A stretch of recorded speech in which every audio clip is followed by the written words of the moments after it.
Tugasku menemanimu.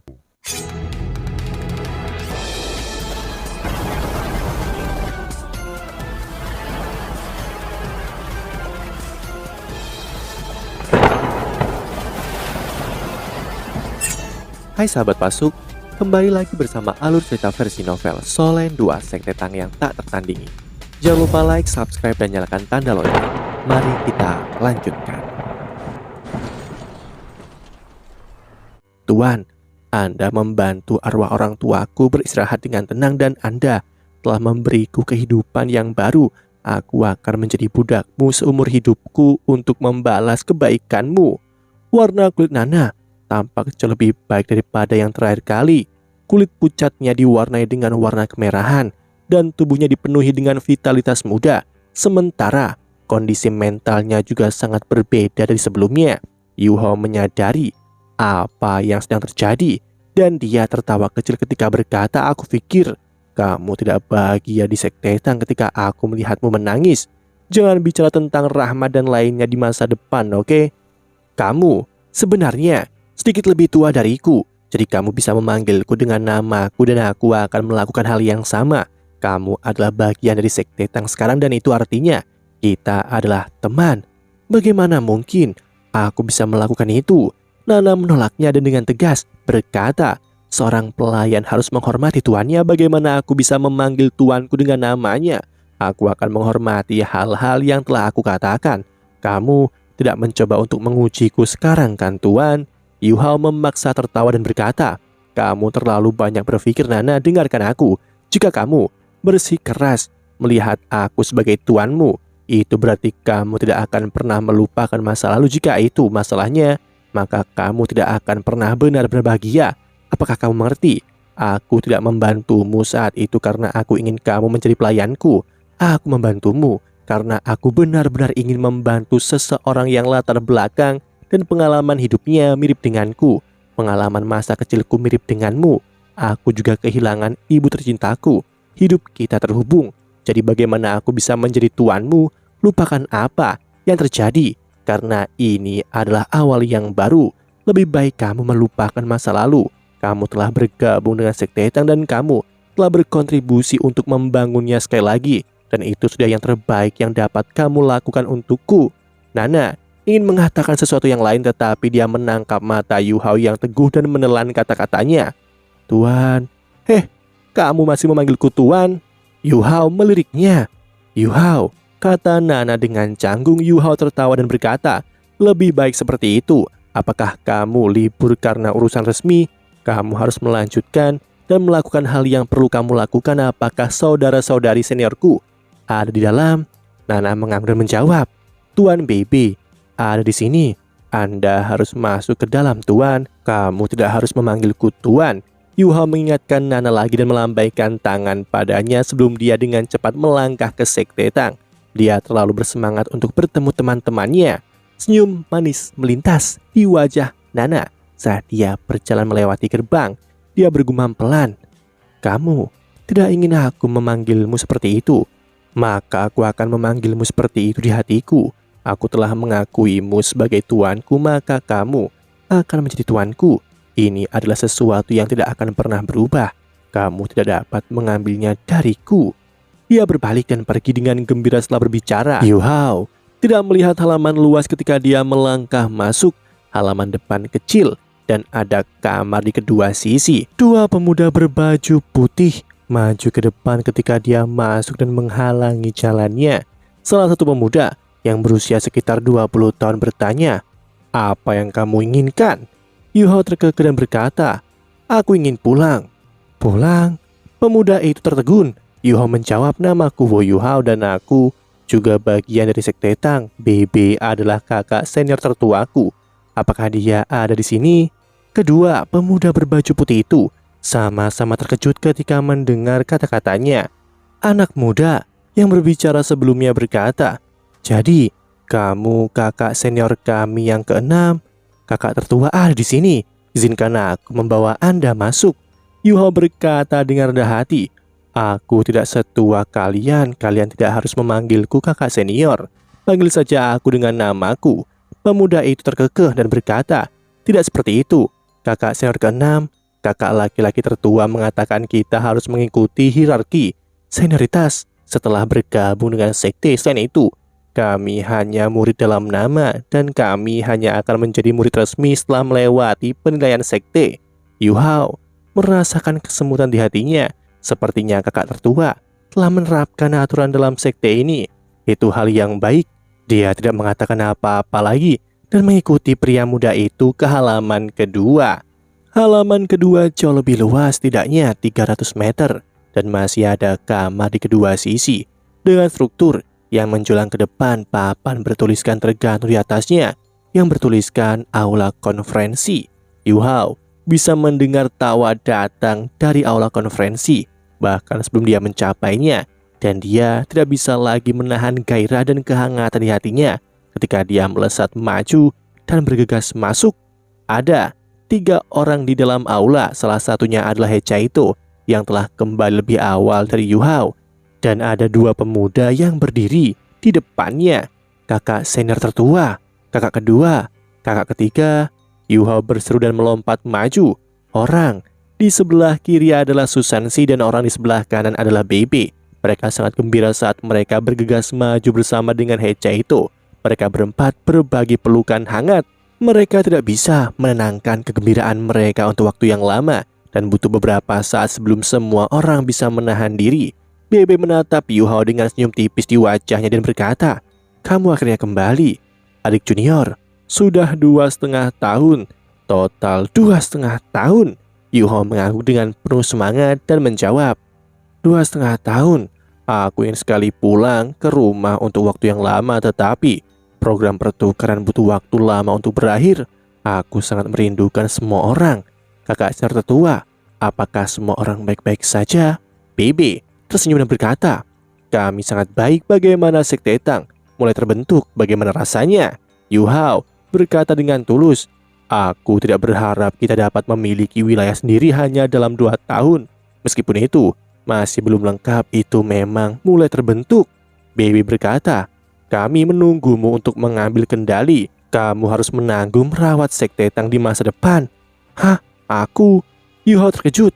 Dia berkata, tidak, bagaimana aku bisa melakukan itu? Seharusnya kalian yang mengambil alih. Susansi tertawa terbahak-bahak dan berkata, apa yang aku katakan? Aku tahu orang ini akan mengelak dari tanggung jawabnya. Siapa yang ingin pekerjaan yang melelahkan ini? Bebe berkata, adik junior, perkembangan sekte Tang di masa depan akan terutama difokuskan pada alat jiwa, dan baik He Chaito dan kamu adalah insinyur jiwa. Yu berkata, aku akan mencoba yang terbaik untuk membantu sekte Tang, namun hanya Anda yang bisa menjadi direktur keseluruhan sekte Tang. Aku bisa bertanggung jawab atas penempaan alat jiwa dan teknologi terkait, tetapi aku tidak tahu apa-apa tentang mengkoordinasi dan mengelola sekte. Bebe tertawa dan berkata, aku juga tidak tahu apa-apa. Kita akan belajar. Kamu baru saja kembali dari perjalanan panjang, jadi jangan membicarakan semua ini. Duduk dan istirahatlah. Baik, Yu Hao menjawab dengan gembira dan duduk. Hatinya masih bersemangat. Dia akhirnya punya waktu untuk mengamati tata letak aula konferensi. Tata ruangnya sederhana dan tanpa hiasan, dengan ubin hijau yang melapisi lantai. Ada meja panjang di tengah dengan 20 kursi. Di kedua sisinya, kursi utama berada di utara, menghadap ke selatan. He Chaito berkata, kakak tertua, seberapa jauh sekte Tang telah berkembang? Beritahu aku dan adik junior tentang itu. Bebe mengangguk dan menjawab, sekte Tang berkembang pesat dan kecepatannya telah melebihi perkiraan pribadiku. Cetak biru yang dikirim adik junior itu adalah pemicu pemercepat. Cetak biru yang dicatat Yu Hao di Akademi Teknik Kekaisaran Ryu, semuanya telah dikirim kembali ke Bebe, dan Bebe telah mereplikasi masing-masing dari mereka sebelum dia menyerahkannya ke akademi. Sekarang, Shrek memiliki cetak biru semua alat jiwa yang dimiliki oleh Akademi Teknik Kekaisaran Ryu, namun beberapa model alat jiwa yang dirancang dan diciptakan oleh Yu Hao hanya tersedia untuk sekte Tang. Keputusan ini dibuat setelah BIB membahasnya dengan Yu Hao melalui surat, dan setelah mereka menjelaskan alasan mereka ke Pavilion Dewa Laut. Pada akhirnya, sekte Tang akan membutuhkan dana jika mereka ingin berkembang, dan mereka hanya akan dapat mengumpulkan lebih banyak bakat dan keajaiban jika mereka memiliki dana, sehingga mereka dapat berkembang dengan baik. Shrek telah menjadi pendukung dan cadangan terbesar bagi Sekte Tang. Akademi telah memberi mereka uang di muka dan mereka menominasikan siswa yang telah lulus dari halaman luar dan dalam, tetapi yang tidak memiliki sekte. Jika siswa itu mau, mereka bisa bergabung dengan Sekte Tang. Mereka baru saja memulai, jadi ada sangat sedikit siswa yang ingin bergabung dengan Sekte Tang. Namun, mengikuti kemajuan cepat dari Departemen Alat Jiwa Akademi Shrek, Sekte Tang akan menjadi salah satu tempat terbaik untuk berkembang dalam waktu dekat.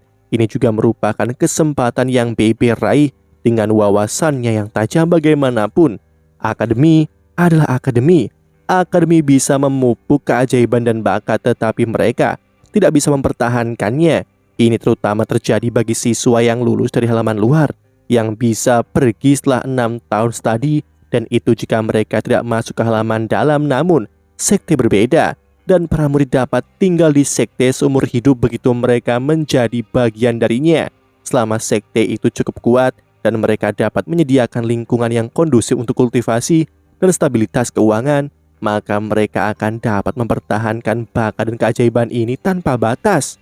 Karena fakta ini, Akademi Shrek telah menyusun rencana untuk mendirikan sekte sendiri sebelum penatuamu meninggal. Namun, Akademi Shrek terlalu populer. Membangun sekte Shrek sama sekali tidak realistis dan pasti akan menarik perselisihan dan masalah. Sekte Tang berbeda. Ia memiliki sejarah panjang dan hubungan yang intim dengan Akademi Shrek. Jadi, menggunakan Akademi Shrek sebagai dukungan untuk menciptakan kembali Sekte Tang bukanlah pilihan yang buruk. Yang paling disesali BB adalah bahwa dia tidak pernah dapat mengkonfirmasi semuanya pada hari itu. Jadi dia tidak pernah bisa menyampaikan kabar baik ini kepada Tangya, dan BB ingin memastikan semuanya dikonfirmasi sebelum dia bisa memberitahu Tangya kejutan yang menyenangkan ini. Namun dia tidak pernah berharap Tangya akan menghilang tanpa jejak begitu dia pergi. BB berkata, Sekte Tang akan dibagi terutama menjadi aula dalam dan aula luar. Aula dalam dan aula luar berbeda dari halaman dalam dan halaman luar akademi. Aula dalam bertanggung jawab untuk masalah administrasi, manajemen, pembuatan alat jiwa, dan sebagainya. Sedangkan aula luar bertanggung jawab atas kebijakan luar dan menangani urusan luar. Misalnya, aula luar akan bertanggung jawab atas komunikasi hubungan dengan pihak-pihak pertempuran dan yang lainnya. Aula dalam memiliki lebih dari 30 orang dan beberapa pengrajin veteran. Aula luar memiliki hampir 100 orang. Kita dapat menghasilkan 10 meriam silang ilahimu setiap bulan, dan ini sudah tercepat yang dapat kita lakukan. Semua pesanan dari kota Shrek dan Akademi Shrek. Sansi bertanggung jawab atas aula luar. Kami masih dalam fase awal dan kita telah mengambil beberapa siswa dari halaman luar, tetapi tidak ada satupun siswa dari halaman dalam yang mau bergabung dengan kita. Namun aku percaya bahwa semuanya akan baik-baik saja karena Sekte Tang menjadi semakin kuat. BB dengan demikian menjelaskan struktur organisasi Sekte Tang serta aula dalam dan cabang aula luar kepada Yu Hao dan He Chaito. Alat jiwa Sekte Tang meniru aula kebajikan termasuk dalam beberapa hal. Bahkan jika mereka tidak sepenuhnya di bawah tanah, setengah dari bengkel berada di bawah tanah dan beberapa komponen utama diselesaikan di ruang bawah tanah, sementara komponen normal diproduksi di atas tanah. Satu-satunya alat jiwa yang diproduksi oleh Sekte Tang saat ini adalah meriam panah ilahi Zuge bersama dengan beberapa peluru meriam. Namun mereka membutuhkan setidaknya 2 tahun untuk memenuhi pesanan pembelian dari kota Shrek dan Akademi Shrek. Aku ingin menunggumu kembali untuk membicarakan hal ini denganmu. Yu Hao, apakah menurutmu kita dapat mengeksplor meriam panah ilahi Zuge? Jika kita dapat mengeksplornya, maka kita akan segera melihat peningkatan volume penjualan. Tenaga kerja sebenarnya bukan masalah dan Departemen Alat Jiwa Akademi telah mencoba magang dan kerja lapangan di tempat kita, dan kita dapat membayar mereka sebagai imbalan atas bantuan mereka dalam menciptakan susunan formasi dan komponen-komponen lain.